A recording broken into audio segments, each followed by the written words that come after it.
أشهد أن لا إله إلا الله وحده لا شريك له وأشهد أن محمدا عبده ورسوله أما بعد فأعوذ بالله من الشيطان الرجيم بسم الله الرحمن الرحيم الحمد لله رب العالمين الرحمن الرحيم مالك يوم الدين إياك نعبد وإياك نستعين اهدنا الصراط المستقيم صراط الذين أنعمت عليهم غير المغضوب عليهم ولا الضالين. Waar ik het vandaag over ga hebben, wordt de expeditie van Hazrat Mundhir bin Amr genoemd, of de expeditie van Be'r Mauna. Dit gruwelijke incident vond ook plaats in het 4e jaar na Hijra, na de migratie van de heilige profeet sallallahu alaihi wasallam naar Medina. Volgens sommigen vond deze expeditie plaats voor de expeditie van Raji en volgens anderen vond het plaats na het incident van Raji. Vergelijkbaar met de expeditie van Raji is ook dit incident een zeer gruwelijk voorbeeld van het verraad en de brutaliteit van de vijand. Deze expeditie staat bekend als de expeditie van Be'r Mauna. Be'r Mauna was een bron op weg van Mekka naar Medina, in het gebied van de stam van Banu Sulaim. En dit was ook de naam van de plaats. Hierdoor is het bekend geworden als de expeditie van Be'r Mauna. Hazrat Mundhir bin Amr was de leider van deze expeditie.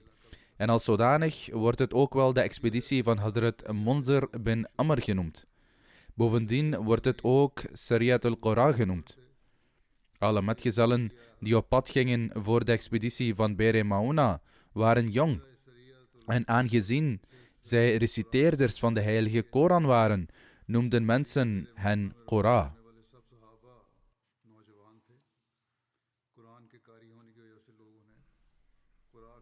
Betreffende de achtergrond van deze expeditie schrijft Hazrat Mirza Bashir Ahmed Sahib: deze stammen, Sulaim en Ghatfan, bewoonden de centrale regio van Arabië, in de Sat-e Murtafa, Najd. En ze hadden een bondgenootschap gesloten met de Quraysh van Mekka tegen de moslims. Langzaam maar zeker bleef het kwaad van deze ondeugende stammen groeien en de Sat-e Murtafa, Najd, werd steeds vergiftigd met het gif van vijandschap tegen de islam.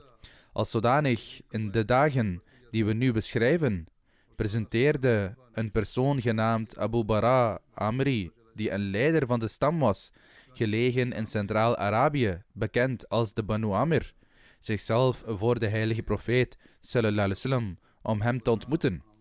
De heilige profeet sallallahu alaihi wasallam bracht heel zacht en vriendelijk de boodschap van de islam aan hem over. En in het begin luisterde hij ook naar de verhandeling van de heilige profeet sallallahu alaihi wasallam met interesse en aandacht, maar accepteerde de islam niet. Hoe dan ook, hij zei tegen de heilige profeet sallallahu alaihi wasallam: stuur een paar metgezellen met mij mee naar Najd, die daarheen kunnen reizen en de boodschap van de islam kunnen prediken aan de mensen van Najd. Ik heb er vertrouwen in dat de mensen van Najd uw boodschap niet zullen afwijzen. De heilige profeet sallallahu alaihi wasallam zei: ik vertrouw de mensen van Najd niet. Abu Bara antwoordde: maak u geen zorgen, ik garandeer hun veiligheid. Aangezien Abu Bara het hoofd van een stam was en een invloedrijk man was, geloofde de heilige profeet sallallahu alaihi wasallam zijn woord en stuurde een groep metgezellen naar Najd.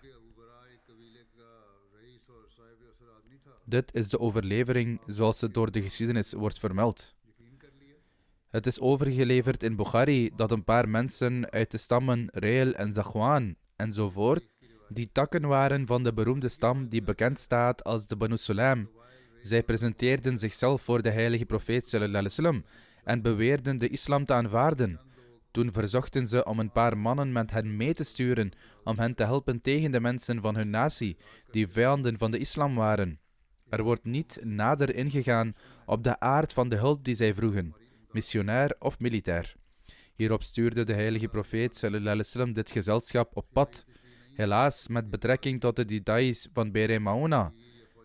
Zelfs de details verteld in Bukhari zijn tot op zekere hoogte gemengd geworden, waardoor niet alle relevante feiten volledig kunnen worden geïdentificeerd. Wat echter zeker is dat bij deze gelegenheid de mensen die tot de stammen Reel en Zakwan enzovoort behoorden, zichzelf ook presenteerden voor de heilige profeet sallallahu alaihi wasallam en zij verzochten om een paar metgezellen mee te sturen. Eén vooruitzicht op de verzoening van beide vertellingen is dat misschien Abu Bara Amiri, hoofdman van de Amir-stam, ook meekwam met de mensen van Reel en Zakwan en sprak namens hen met de heilige profeet sallallahu alaihi wasallam. Als zodanig, volgens het historische verslag, zei de heilige profeet sallallahu alaihi wasallam: ik vertrouw de mensen van Najd niet. Waarop hij antwoordde: maak u geen zorgen. Ik geef u de verzekering dat uw metgezellen geen schade zullen lijden. Dit geeft aan dat de mensen van Reel en Zakwan ook met Abu Bara waren meegekomen. En de heilige profeet sallallahu alaihi wasallam was bezorgd over hen. En Allah weet het beste. In ieder geval stuurde de heilige profeet sallallahu alaihi wasallam een groep metgezellen onder leiding van Mundhir bin Amr Ansari radiyallahu anhu in Safar 4 Hijri. Deze mensen kwamen voornamelijk uit de Ansar en waren in totaal 70 in getal. En bijna allemaal waren qaris. Dat wil zeggen, ze waren goed opgeleid in de heilige Koran. In verband hiermee schrijft een auteur dat op ieder moment de heilige profeet sallallahu alaihi wasallam uitsluitend wenste dat de religie van Allah over de hele wereld zou zegevieren, dat iedereen onder de plooi van de islam zou vallen en dat zij dienaren van de ene God zouden worden, zodat zij voorspoedig zouden zijn in deze wereld en in het hiernamaals. Juist om deze reden hechtte hij groot belang aan de plicht om de religie te propageren en te prediken. Voor dit doel aarzelde hij niet om alle middelen te gebruiken en zelfs de grootste offers te brengen. Dit is de reden waarom, ondanks het gevoel van gevaar van de immorele en landelijke bewoners van Najd, hij op Allah vertrouwde en op de geruststelling van Abu Bara stuurde hij een groep metgezellen naar hem, naar zijn volk.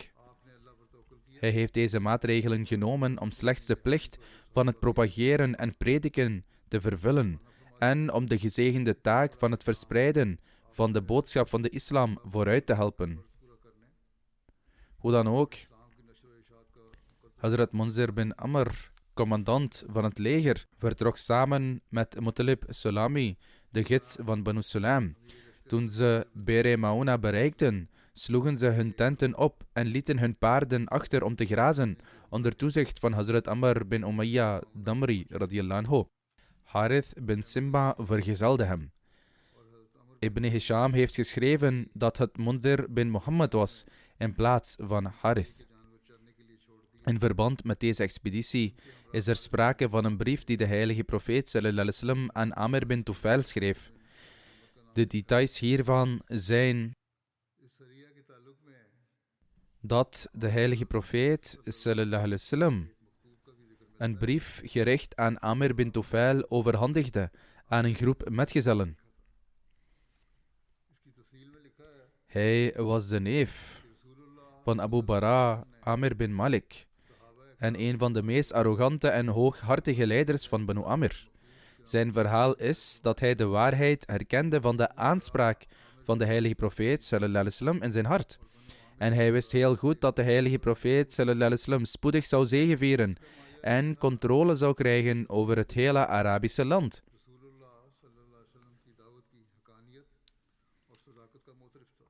Maar ondertussen droomde hij van zijn eigen bestuur. Satanische gedachten begonnen in zijn geest op te komen, waarom hij zelf niet eerder zou moeten gaan om een deal te sluiten met de heilige profeet sallallahu alaihi wasallam.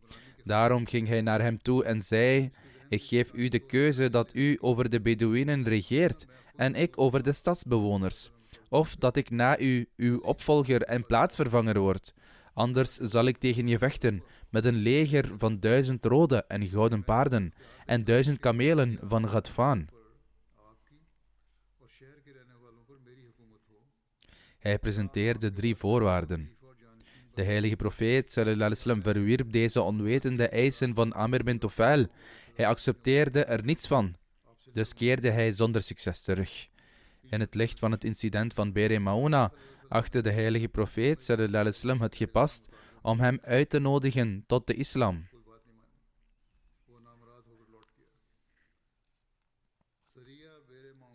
Daarom stuurde hij enkele metgezellen met een brief die speciaal aan hem was gericht. De leider van het leger, Hazrat Mundhir bin Amr, overhandigde de brief van de heilige profeet sallallahu alaihi wasallam aan Hazrat Haram bin Milhan en stuurde hem naar Amr bin Tufail, het hoofd van de Banu Amr-stam.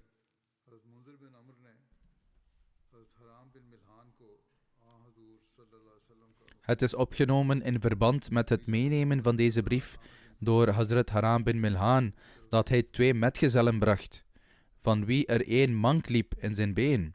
Zijn naam was Ka'b bin Zaid, terwijl de meerderheid van de biografen de naam van de andere metgezel niet hebben genoemd.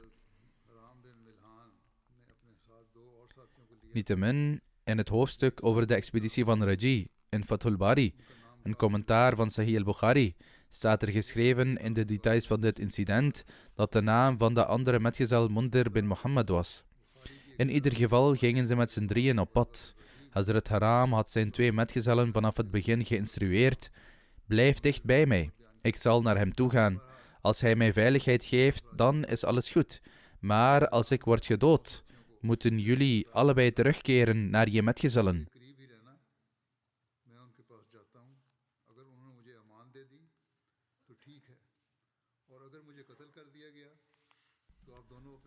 Daarna ging hij onbevreesd naar de vijand van Allah, Amr bin Tufail, die bij enkele mensen van de Banu Amr-stam zat.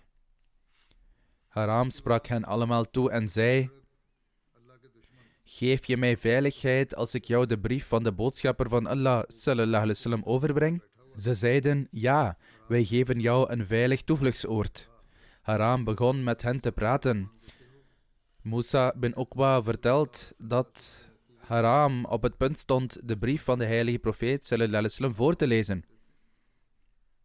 Het wordt vermeld in Tarikh al-Tabri dat Haram deze mensen toesprak en zei: o mensen van Be'r Mauna, ik ben naar je toegekomen als boodschapper van de heilige profeet sallallahu alaihi wasallam.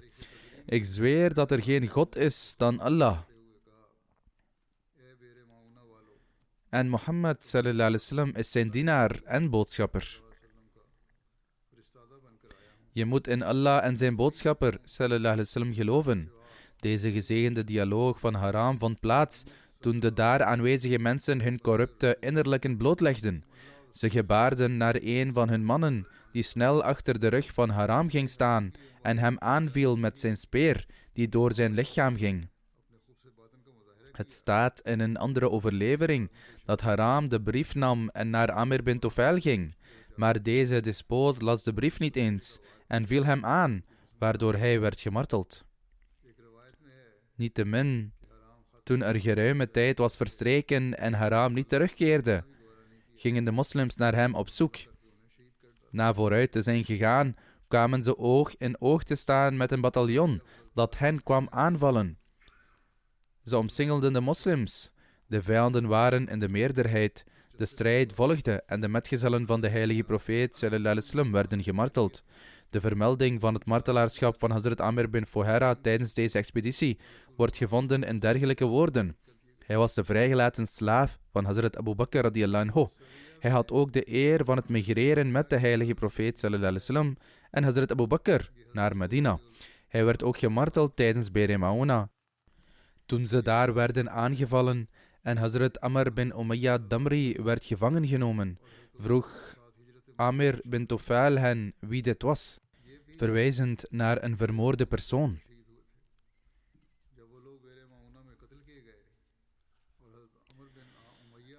Amr bin Umayya antwoordde dat dit Amir bin Fuhaira is. Amir bin Tufail zei: ik zag Amir bin Fuhaira. Nadat hij gemarteld was, werd zijn lichaam naar de hemel geheven. Hij was getuige van dit toen hij nog geen moslim was. Hij werd geheven in die mate dat ik zag dat hij zich tussen de hemel en de aarde bevond. Toen werd hij op de grond gelegd.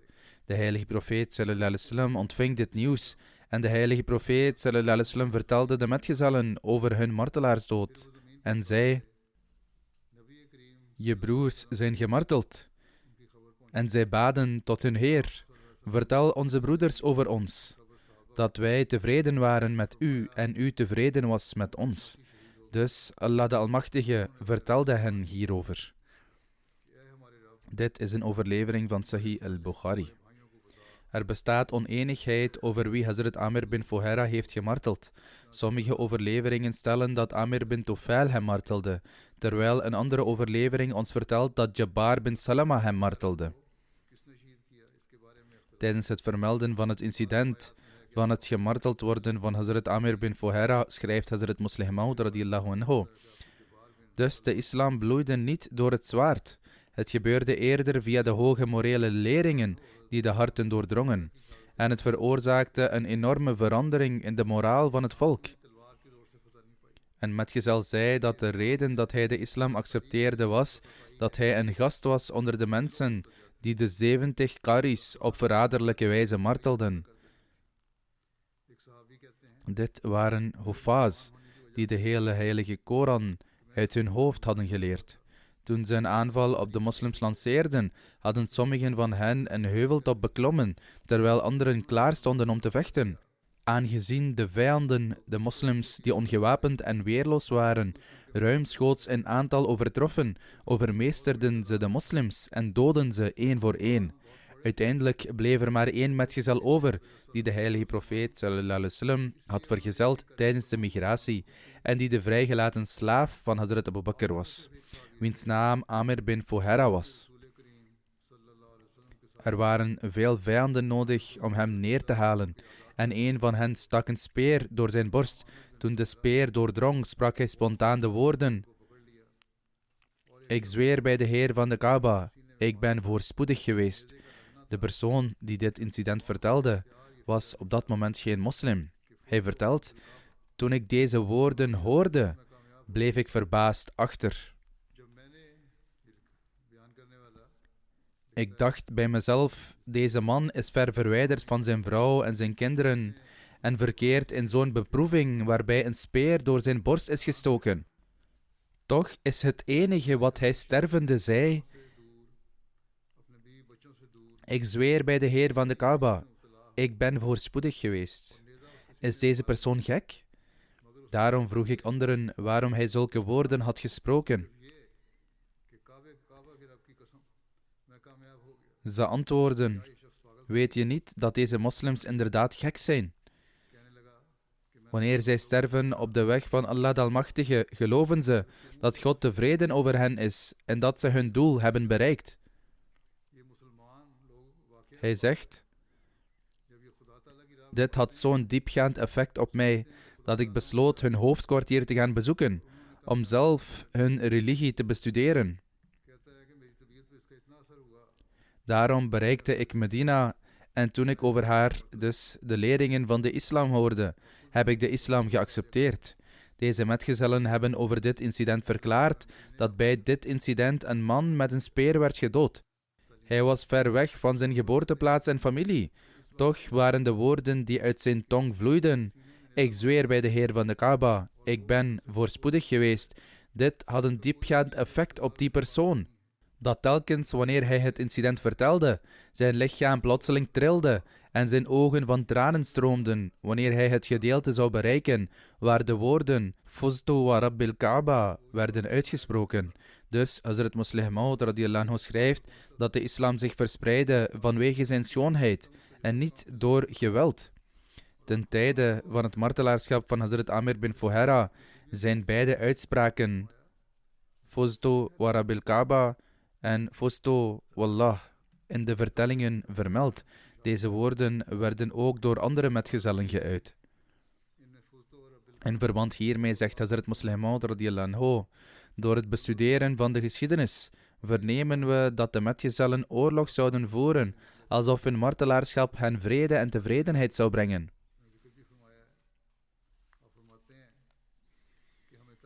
Als ze tijdens de oorlog pijn zouden lijden, zagen ze het als een middel tot troost en niet als pijn.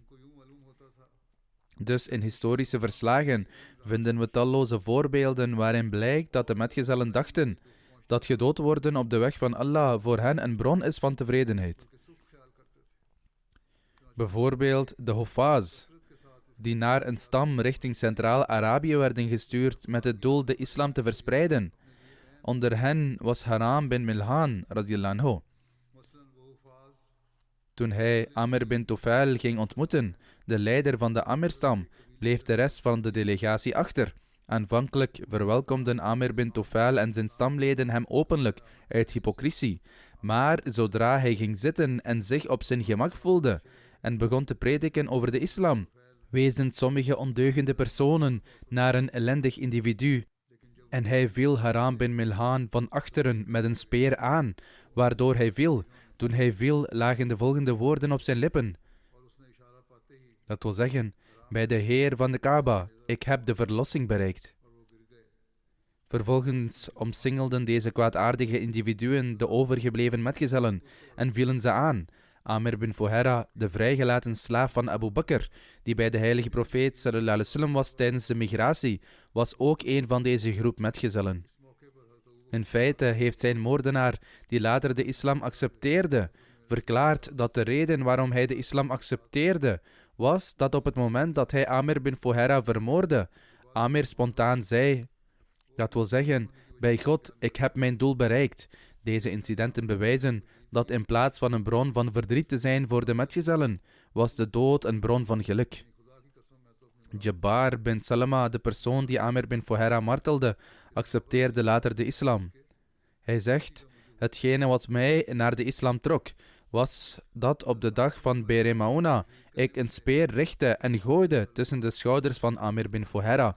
Ik zag de punt van de speer uit zijn borst steken. Onmiddellijk daarna hoorde ik hem zeggen,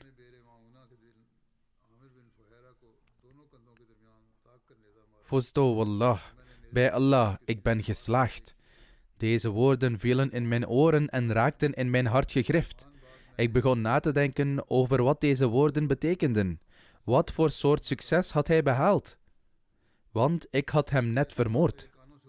Met deze verwarring in gedachten ging ik op bezoek bij een moslim met de naam Dahak bin Sufyan Kalbi.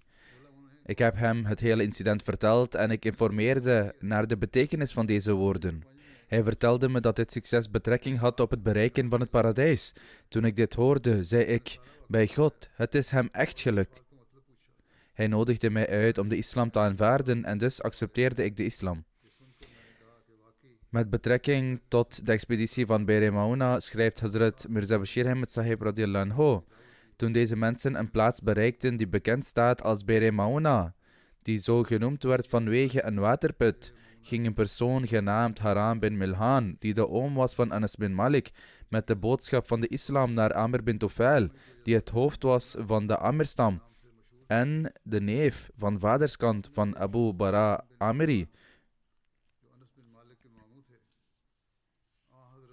De rest van de metgezellen bleven achter. Toen Haram bin Milhan aankwam om Amr bin Tufail en zijn volgelingen te ontmoeten, als afgezant van de heilige profeet sallallahu alaihi wasallam, verwelkomden ze in eerste instantie hem hartelijk in hun hypocrisie. Maar nadat hij volledig was gaan zitten en zich op zijn gemak voelde, dat wil zeggen, toen Amr bin Milhan op zijn gemak was en begon de boodschap van de islam te prediken, gaven enkele booswichten uit hun midden iemand een signaal die deze onschuldige afgezant van achteren met een speer sloeg en hem daar en dan ter dood bracht. Destijds lagen de volgende woorden op de tong van Haram bin Milhan. Allahu Akbar, fustu wa rabbil Kaaba. Dat wil zeggen, Allah is de grootste. Bij de Heer van de Kaaba, ik heb mijn doel bereikt. Amr bin Tufail volstond niet met de moord op deze gezant van de heilige profeet sallallahu alaihi wasallam alleen. In feite zette hij hierna de mensen van zijn stam, de Banu Amr, aan om ook de overgebleven partij moslims aan te vallen. Maar ze weigerden en zeiden dat ze de moslims niet zouden aanvallen vanwege de garantie van Abu Bara. Hierop verzamelde Amr de Banu Reel, Zakwan en Usayya enzovoort van de stam Sulaim. Dat wil zeggen, dezelfde stammen die als delegatie naar de heilige profeet sallallahu alaihi wasallam waren gekomen, volgens de overlevering van Bukhari. En hij viel deze kleine en hulpeloze gemeenschap van moslims aan. Toen de moslims deze bloeddorstige beesten op hen afzagen rennen, zeiden ze: we hebben geen ruzie met jou. We zijn alleen gekomen met een opdracht van de heilige profeet sallallahu alaihi wasallam. We zijn niet gekomen om te vechten. Maar ze luisterden niet naar één enkele woord en vermoorden ze allemaal. Dit is altijd de handelswijze geweest van de wreden en onrechtvaardigen. Met betrekking tot de martelaren van Be'er Mauna staat geschreven: degenen die hebben geschreven over de veldslagen in het leven van de heilige profeet sallallahu alaihi wasallam, zijn het er unaniem over eens dat tijdens deze expeditie, afgezien van Hazrat Amr bin Umayya Damri en Ka'b bin Zaid, alle metgezellen werden gemarteld. Hazrat Ka'b bin Zaid raakte gewond op de dag van Be'er Mauna en overleed tijdens de slag om de sloot. En Hazrat Amr bin Umayya stierf tijdens de regering van Muawiyah. De namen van alle metgezellen die op deze expeditie zijn gegaan, worden niet genoemd in de geschiedenisboeken en biografieën. Maar van de metgezellen die gemarteld werden, hebben ze de namen van ongeveer 29 geregistreerd. Als dit in boekvorm verschijnt, dus als de preken van Huzur in boekvorm verschijnen, kunnen de namen daarin genoteerd worden. Ik zal ze nu niet noemen. Er zijn 29 namen en het is dus een lange lijst. Onder de metgezellen die aan deze expeditie deelnamen, scheiden 2 personen zich van de groep af om hun kamelen te laten grazen, namelijk Hazrat Amr bin Umayya Damri en Hazrat Munzir bin Muhammad. Of volgens sommige historici was het Harith bin Simma in plaats van Munzir. Ze keken al van ver naar hun kampement en zagen zwermen vogels door de lucht vliegen. Ze begrepen deze woestijntekens goed.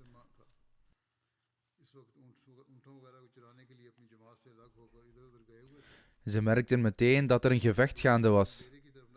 Toen ze terugkwamen, waren ze getuigen van het bloedvergieten, veroorzaakt door de wrede ongelovigen. Toen ik dit van ver zag gebeuren, overlegden de 2 met elkaar over hun handelswijze. Een van hen zei: we moeten van hier onmiddellijk naar Medina vluchten om de heilige profeet sallallahu alaihi wasallam te informeren.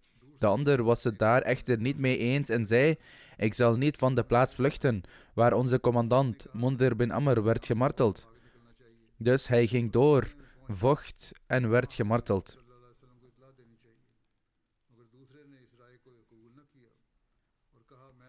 Dit werd vermeld in het leven en karakter van het zegel der profeten. Behalve Hazrat Amr bin Umayya Damri, een andere metgezel die kreupel was, overleefde het ook. Zijn naam was Ka'b bin Zaid. Sommige overleveringen suggereren dat de ongelovigen hem zelfs aanvielen. Hij vergezelde Hazrat Haram bin Milhan toen hij ernstig gewond raakte. En de ongelovigen verlieten hem, denkend dat hij dood was. Ondanks dat hij op brute wijze gewond was geraakt, zat er nog steeds leven in hem. Hij werd gered tussen de lichamen van de metgezellen en leefde totdat hij het martelaarschap bereikte tijdens de slag van de sloot. Met betrekking tot de gevangenneming van Hazrat Amr bin Umayya staat er vermeld dat hem bij zijn gevangenneming werd gevraagd over zijn stam, waarop hij antwoordde dat hij tot de Banu Mudr behoorde.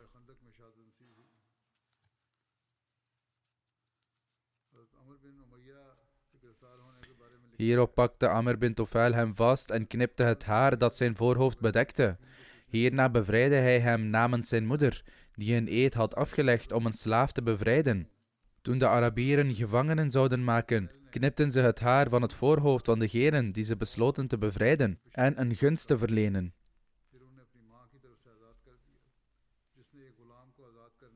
Daarna vertrok Amr bin Umayya vandaar totdat hij een schaduwrijke plek bereikte, waar hij rustte. Tegelijkertijd kwamen er 2 andere personen die zich bij Hazrat Amr voegden. Amr vroeg wie ze waren, waarop zij antwoordden dat zij tot de Banu Amr behoorden. Volgens een andere overlevering beweerden ze afkomstig te zijn van de Banu Sulaim. Beiden hadden een pact gesloten met de heilige profeet sallallahu alaihi wasallam, dat hij hen bescherming zou bieden. Amr bin Umayya was echter niet op de hoogte van deze overeenkomst. Amr wachtte tot ze in slaap vielen. Toen ze in slaap vielen, doodde Amr ze allebei.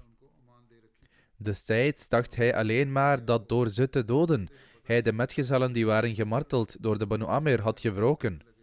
Hierna, toen hij voor de heilige profeet sallallahu alaihi wasallam kwam en hem vertelde wat er was gebeurd, en hem vertelde over de moord op de 2 individuen, zei de heilige profeet sallallahu alaihi wasallam: je hebt 2 van zulke mensen gedood voor wie we bloedgeld moeten betalen. Dus betaalde de heilige profeet sallallahu alaihi wasallam hun bloedgeld. Dan wat betreft de massamoord op de metgezellen, de heilige profeet sallallahu alaihi wasallam zei: dit is gepleegd door Abu Bara. Om deze reden was ik niet tevreden door mijn metgezellen met hem mee te sturen. Ik vermoedde dat deze stammen de metgezellen schade zouden kunnen berokkenen. Abu Bara was erg bedroefd toen hij dat hoorde. Zijn neef Amr bin Tufail heeft zijn bescherming en veiligheid geschonden. En hij was ook bedroefd over het resultaat dat dit had over de metgezellen van de heilige profeet sallallahu alaihi wasallam. Daarom viel Abu Bara's zoon Rabia Amr bin Tufail aan, die zijn neef was. Rabia sloeg Amr met een speer die zijn dij doorboorde, waardoor hij van zijn paard viel. Amr schreeuwde en zei: als ik sterf, is Abu Bara verantwoordelijk voor mijn bloed. En als ik het overleef, zal ik voor mijn eigen zaken zorgen. Amr bin Tufail bleef na deze aanval in leven. Het waren de gebeden van de heilige profeet sallallahu alaihi wasallam die hem bereikten, waardoor hij getroffen werd door de pest, waardoor hij stierf terwijl hij nog steeds in een staat van ongeloof verkeerde. In ieder geval was ook Abu Bara hierbij betrokken. Hij had bij de start moeten komen en ze tegen moeten houden. Betreffende Abu Bara Amr bin Malik zijn er beide soorten vertellingen. Sommige geleerden hebben hem als een metgezel beschouwd. Bijvoorbeeld, volgens een overlevering ging Abu Bara Amr bin Malik samen met 25 mensen van de Banu Bakr en Banu Jafar stammen naar de heilige profeet sallallahu alaihi wasallam. En hij benoemde Amr bin Malik en de Haak bin Sufyan Kelabi als gouverneurs over de Banu Bakr en de Banu Jafar. Deze overlevering laat zien dat hij later moslim werd, terwijl volgens sommige overleveringen Abu Bara geen moslim werd. Er zijn in ieder geval 2 soorten vertellingen.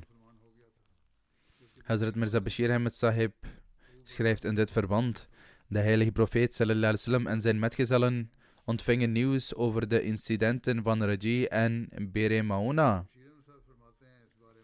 min of meer tegelijkertijd. De heilige profeet sallallahu alaihi wasallam was diep bedroefd door deze incidenten. De overleveringen vermelden dat de heilige profeet sallallahu alaihi wasallam nog nooit zo diep bedroefd was door alles wat voor of na deze gebeurtenissen plaatsvond. Ongetwijfeld is het plotseling door bedrog vermoord worden van ongeveer 80 metgezellen, vooral zulke metgezellen die huffaaz waren van de heilige Koran en uit een arme en onbaatzuchtige klasse van mensen kwamen. Geen kleine gebeurtenis. Zelfs naar de maatstaven van de barbaarse gewoonten en praktijken van Arabië. Voor de heilige profeet sallallahu alaihi wasallam persoonlijk was dit nieuws niet anders dan het verlies van 80 zonen. Eerder nog meer. De reden hiervoor is dat voor een spiritueel mens spirituele banden hem veel dierbaarder zijn dan de wereldse relaties van een wereldse man. Daarom was de heilige profeet sallallahu alaihi wasallam diep bedroefd door deze tragische gebeurtenis, maar in ieder geval leert de islam geduld. Toen hij dit nieuws hoorde, zei de heilige profeet sallallahu alaihi wasallam: Inna lillahi wa inna ilayhi raji'un. Hierna zei de heilige profeet sallallahu alaihi wasallam de volgende woorden: dit is een gevolg van de actie van Abu Bara, want ik was ontevreden om deze mensen weg te sturen en was beducht voor de mensen van Najd. De incidenten van Bere Mauna en Raji demonstreren het intense niveau van haat en vijandigheid die de stammen van Arabië in hun hart koesterden tegen de islam en de volgelingen van de islam. tot de mate dat ze niet eens zouden afzien van de meest verachtelijke leugens, verraad en bedrog, ondanks de opmerkelijke intelligentie en waakzaamheid van de moslims, omdat zij goed over anderen dachten, wat het kenmerk is van een gelovige, werden ze soms in hun val gelokt. Dit waren hufaz van de Koran en toegewijde aanbidders, die 's nachts zouden bidden, zouden smeken, in een hoek van de moskee zouden zitten en Allah zouden gedenken. Verder waren het arme en hongerige mensen, die door deze wrede ongelovigen uit hun thuisland werden gelokt, met het excuus om ze de religie te leren. En toen zij als gasten hun land hadden bereikt, zijn ze in koelen bloede vermoord. Elk niveau van verdriet dat de heilige profeet sallallahu alaihi wasallam heeft geleden, zou niet genoeg zijn geweest. Maar destijds ondernam de heilige profeet sallallahu alaihi wasallam geen enkele militaire actie tegen deze koelbloedige moordenaars. Na de incidenten van Raji en Bi'r Mauna verrichtte de heilige profeet sallallahu alaihi wasallam qunut in zijn gebeden gedurende 1 maand. Volgens één overlevering ontving de heilige profeet sallallahu alaihi wasallam het pijnlijke nieuws van Bi'r Mauna en Raji in dezelfde nacht. Bij beide incidenten werden de metgezellen gedood als gevolg van bedrog en verraad. Er waren slechts 10 metgezellen in Raji, terwijl er 70 metgezellen waren bij de expeditie van Bi'r Mauna, waarvan er slechts 2 overleefden. Dus de diepe pijn en angst die de heilige profeet sallallahu alaihi wasallam voelde na het incident van Bi'r Mauna kan worden begrepen uit de overlevering, waarin Hazrat Anas zegt: ik heb de heilige profeet sallallahu alaihi wasallam nog nooit zo verontrust gezien, zoals hij was door de martelaren van Bi'r Mauna. Een hele maand lang deed de heilige profeet sallallahu alaihi wasallam qunut tijdens het Fajr-gebed, waarin hij de Reel, Zakwan en Banu Lahyan vervloekte.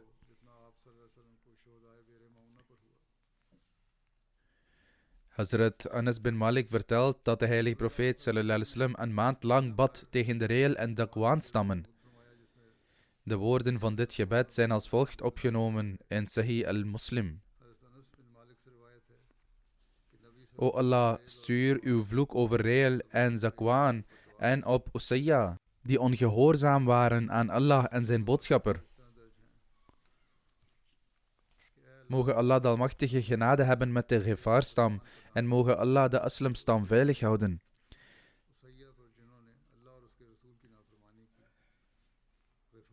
Tijdens het vermelden van het ontvangen van het nieuws van Raji en Bi'r Mauna door de heilige profeet sallallahu alaihi wasallam, schrijft Hazrat Mirza Bashir Ahmed Sahib radiyallahu anhu: 30 dagen lang onafgebroken na dit nieuws te hebben ontvangen, smeekte de heilige profeet sallallahu alaihi wasallam, terwijl hij in zijn ochtendgebed stond, wenend en roepend voor God, terwijl hij de stammen Reel, Zakwan, Usayya en de Banu Lahyan zou noemen. Hij smeekte met de volgende woorden: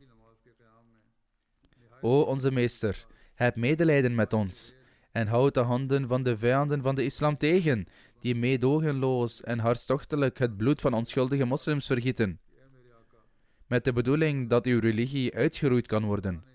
Dit was het incident tijdens de expeditie van Bi'r Mauna. Ik vestig voortdurend de aandacht op het bidden voor het volk van Palestina, die onderdrukt wordt. Mogen Allah de Almachtige snel de middelen creëren waarmee de onderdrukkers kunnen worden gegrepen. Deze onschuldige mensen worden net als de metgezellen vermoord. Ze worden misleid doordat ze naar de ene plaats worden gestuurd en dan naar de andere. En uiteindelijk worden juist die plaatsen gebombardeerd. Mogen Allah de Almachtige zijn genade schenken. Bid ook voor de algemene toestand van de wereld, want het raast af op een grote vernietiging. En de tekenen van oorlog blijven toenemen. Mogen Allah de Almachtige Ahmadis over de hele wereld beschermen tegen de schadelijke gevolgen van de oorlog en het kwaad ervan. Bid ook vooral voor de Ahmadis die in Pakistan wonen. De omstandigheden voor hen worden tegenwoordig opnieuw steeds moeilijker. Mogen Allah de Almachtige genade tonen en hen bevrijden van hun onderdrukkers.